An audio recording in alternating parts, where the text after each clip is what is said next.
Hello दोस्तों, स्वागत है आपका एक बार फिर से आपके अपने YouTube channel sir master physics पे। तो आज हम क्लास 12th का जो फॉर्मूला है, formula list complete chapter wise पहले 2 चैप्टर का हम अपलोड कर चुके हैं। इलेक्ट्रोस्टैटिक्स का अपलोड है और करंट इलेक्ट्रिसिटी का।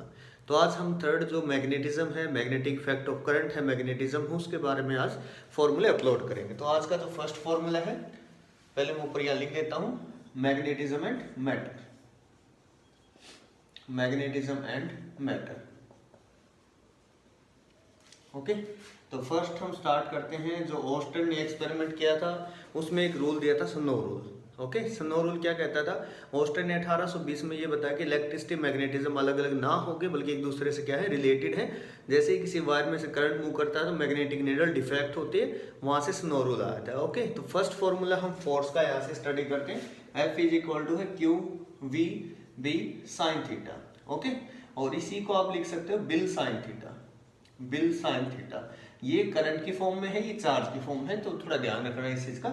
सेकंड जो फॉर्मूला बावर्ट सावर्ट लॉ जो था आपके पास, उसने फॉर्मूला दिया dB is equal to mu not by 4 pi I D L sine theta by r square, साथ में आर कैप क्योंकि वेक्टर क्वांटिटी होती है इसलिए। और इसकी जो डायरेक्शन होती है वो Fleming right hand thumb rule.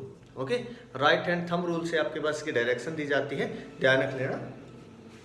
Third आपके पास जो फॉर्मूला है, इसी का formula due to infinite state wire जो होता है mu not by 4 pi 2i by A या r आप लिख सकते हो। जो a है वो परपेंडिकुलर डिस्टेंस होती है, ये है due to straight wire, infinite state wire. और सेमी इनफाइनाइट आ जाए तो ये 2 हटा देंगे आप लोग, तो ये फॉर्मूला बन जाएगा सेमी इनफाइनाइट के लिए। ओके, अब मैग्नेटिक फील्ड है at the centre of circular coil, उसका फॉर्मूला जो बनेगा mu not by 4 pi I by A into theta. ठीक है, मैं ये फॉर्मूला क्यों लिखवाता हूँ, ताकि इसकी डायरेक्ट वैल्यू आप लोगों को पता होती है 10⁻⁻⁷ एसआई में, और सीजीएस में इसकी वैल्यू होती है 1, ताकि आप डायरेक्ट ये वैल्यू पुट कर सके।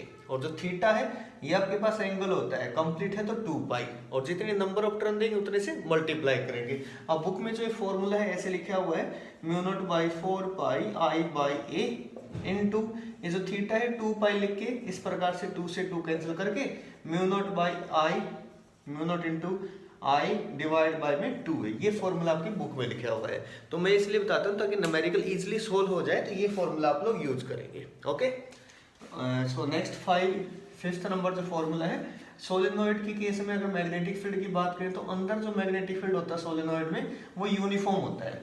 ओके, और उसकी वैल्यू होती है mu naught n i. N क्या है? ये नंबर डेंसिटी। फॉर्मूला क्या होता है? Number of turn per unit length. तो एग्जैक्ट में इसको ऐसे लिखा जाएगा, एन नंबर ऑफ टर्न है और एल क्या है? लेंथ है आपके पास। और एंड पॉइंट पे पूछ ले इस केस में, तो एंड पॉइंट पे होगा mu naught n I by 2 से आप लोग डिवाइड कर देंगे अगर एंड पॉइंट पे पूछा जाता है तब। मोस्टली पूछता है एट द सेंटर, तो सेंटर में सेम फॉर्मूला रहेगा uniform mu naught n I means mu naught n I by L. ये छोटा एन जो है नंबर डेंसिटी होता है और बड़ा एन क्या होता है? नंबर ऑफ टर्न होते हैं। इस प्रकार से आप बताएंगे। ठीक है, तो नेक्स्ट आपके पास फॉर्मूला नंबर 6, इसकी तरफ मूव करते हैं। अब जब मैग्नेटिक फील्ड जब मूव करता है चार्ज पार्टिकल, तो उस केस में क्या होता है? जो पाथ स्पाइरल होता है, ओके, स्पाइरल पाथ होता है और in the form of helix होता है, तो वहां 2 फॉर्मूले लगते हैं। एक तो सेंट्रीपिटल फोर्स होता है ड्यू टू रोटेशन, और एक फॉर्मूला लगता है फोर्स का q we B sine theta. ये वी सेम होता है, वी साइन थीटा ही होता है। ये एक वी से एक वी कैंसिल करेंगे तो वी की वैल्यू आ जाएगी q b r by l. यहां से आप वेलोसिटी निकाल सकते हैं, रेडियस निकाल सकते हैं, ओमेगा निकाल सकते हैं। ओमेगा कैसे निकालेंगे? क्योंकि रिलेशन होती है वी और ओमेगा में, क्या होती है? v is equal to omega into r. तो ओमेगा क्या आ जाएगा? v by r. ये जो v का फॉर्मूला है ना, इसको r से डिवाइड करते क्या आ जाएगा? ओमेगा आ जाएगा, क्यू बी बाई एल। और ओमेगा आती है फ्रीक्वेंसी आ जाएगा, क्यों? ओमेगा क्या होता है? 2 पाई इंटू एफ, तो फ्रीक्वेंसी क्या आ जाएगी? क्यू बी डिवाइड बाई में 2 पाई एफ। और टाइम पीरियड और फ्रीक्वेंसी एक दूसरे के रेसिप्रोकल होते हैं, तो f is equal to 1 by t, तो टी क्या हो जाएगा? 1 बाई एफ। तो वहां से किसका फॉर्मूला आ जाएगा? टाइम पीरियड का। ओके, अब बात आती है काइनेटिक एनर्जी। अब देखो m we square by are है काइनेटिक एनर्जी। ओके, 6 फॉर्मूले यहाँ पे हो चुके हैं, तो 7th फॉर्मूला आप काइनेटिक एनर्जी का क्या लिखेंगे? काइनेटिक एनर्जी का formula half m we square होता है, यही आपके पास आएगा q square b square r square by 2m। ठीक है, डायरेक्ट उसी फॉर्मूले से आता है, जैसे M we square by are है that is equal to Q we B. Okay, तो यहाँ से एक v की वैल्यू निकाल लेनी होती है और कुछ नहीं होता, r को साइड भेजेंगे तो ये बनेगा mv² is equal to Q we b r, और एक v से एक v कैंसिल, तो हाफ mv² फॉर्मूला होता है एग्जैक्ट में इसका, तो हाफ m, ये जो यहाँ पे v है, यहाँ पे v की वैल्यू क्या आएगी, m को इस साइड भेजेंगे तो v की वैल्यू पुट करनी होती है एग्जैक्ट में, स्क्वायर करें q² b² r² by m², एक m से एक m कैंसिल, तो ये आपके पास फॉर्मूला होगा किसका, काइनेटिक एनर्जी का। ठीक है, तो ये फॉर्मूले 7।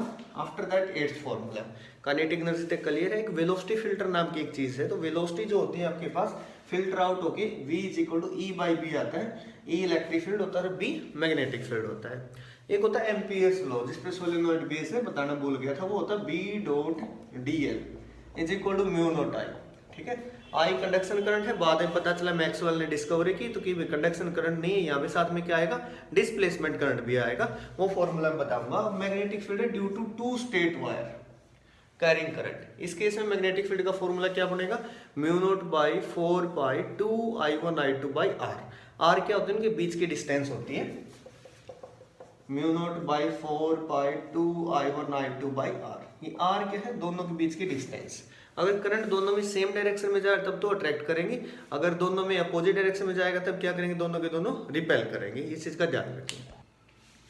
देखिए शाबाश। अब उसके बाद अगर 11th नंबर फॉर्मूला अगर टॉर्क की बात करें तो टॉर्क क्या होता है रेक्टेंगुलर कॉइल के केस में, NIVA cos थीटा, थीटा भी लिख देते हैं और अल्फा भी लिख देते हैं, दोनों ही करेक्ट होते हैं, तो इसमें कंफ्यूज होने की जरूरत नहीं होती, बिकॉज एक एंगल तो in the direction of magnetic field है और एक है perpendicular to that of magnetic field, तो दोनों के दोनों का सम होता है 90 degree, theta plus alpha is equal to 90 degree, तो सेम रिलेशन होता है। अगर यहाँ पे अल्फा लिखोगे तो sorry by mistake sine alpha आएगा यहाँ पे, तो साइन अल्फा आप लोगों ने लिख लेना है। ओके, और फिर एक और आता है इसमें मूविंग कॉइल गैल्वेनोमीटर, तो टॉर्क आपके पास ये है और एक टॉर्क होती है के थीटा, दोनों कंपेयर करेंगे तो यहाँ से के की वैल्यू आ जाएगी इसके फॉर्म में, ये मूविंग कॉइल गैल्वेनोमीटर का फॉर्मूला है।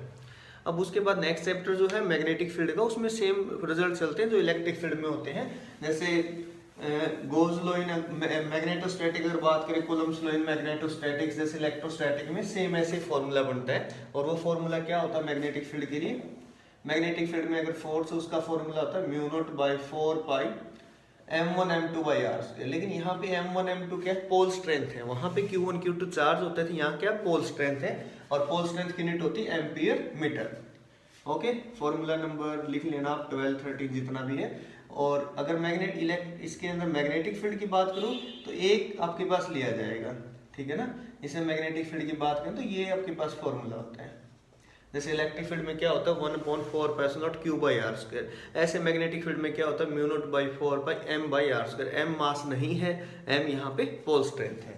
उसके बाद डाइपोल के अंदर जो मैग्नेटिक डाइपोल मोमेंट होता है कैपिटल M से लिखते हैं, फॉर्मूला होता है m into 2l। Okay, next अगर एक्सियल लाइन पे बात करें मैग्नेटिक फील्ड की तो वो होता है mu not by 4 pi m by r³, m की जगह यहाँ पे कैपिटल M लिखेंगे क्योंकि मैग्नेटिक डाइपोल मोमेंट को कैपिटल M से लिखा है। इक्वेटोरियल की अगर बात करो तो म्यू नॉट बाई 4 पाई यहाँ 2m यहाँ है। ओके, और टॉर्क की बात करें तो यहाँ पे आएगा mb साइन थीटा, और पोटेंशियल एनर्जी की अगर बात करें तो पोटेंशियल एनर्जी क्या आएगी माइनस mb कोस थीटा।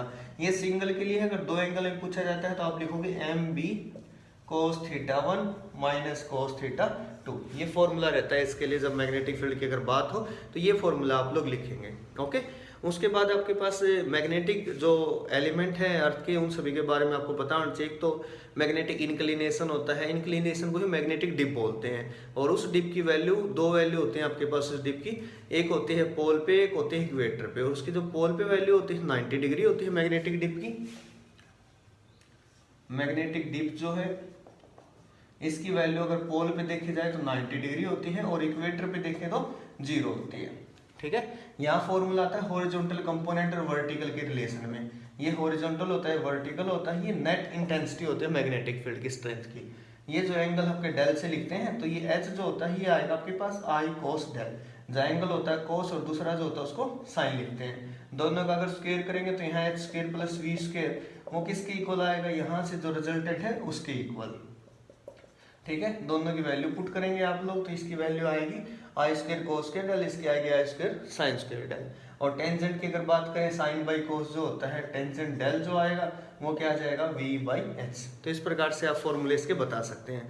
अब बात आती है डाया, पैरा एंड फेरो। तो डाया, पैरा, फेरो 3 इसकी टाइप होती है मैग्नेटिक एलिमेंट की। तो डाया क्या करता है, हमेशा अपोज करता है, फिबली मैग्नेटाइज होता है बट अपोजिट डायरेक्शन में होता है। और पैरा मैग्नेटाइज होता है सेम डायरेक्शन, लेकिन फेरो क्या होता है, उसी प्रॉपर्टी सेम है पैरा और अगर फेरो की बात करें, लेकिन फेरो क्या होता है, स्ट्रांगली मैग्नेटाइज होता है।